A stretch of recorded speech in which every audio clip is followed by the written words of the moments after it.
প্রকৃতির ছোঁয়া সোম থেকে রবি প্রতিদিন। দীপার কাছে রূপার ছবি দেখে স্বাক্ষরদেব দীপাকে বলে ওঠে, এটা তো জুয়ের ছোটবেলার ছবি।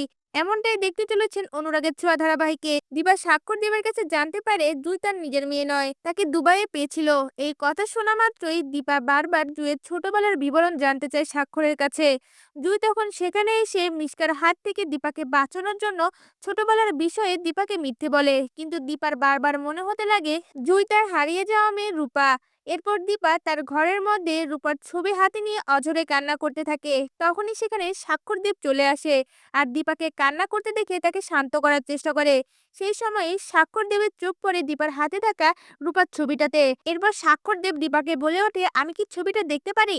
দীপা সেই ছবিটা স্বাক্ষরদেবের হাতে দিলে রূপার ছবিটা দেখে স্বাক্ষরদেব বলে ওঠে, এটাই তো জুয়ের ছোটবেলার ছবি, যখন আমি জুইকে পেয়েছিলাম। কথাটা শুনে দীপা চমকে ওঠে।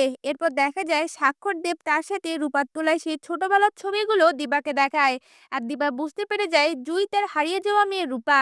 তা ভিউয়ার্স, এমনটা যদি নতুন পর্বগুলিতে হয় আপনাদের দেখতে কেমন লাগবে? আপনাদের মতামত আমাদের কমেন্টে জানান। ধন্যবাদ।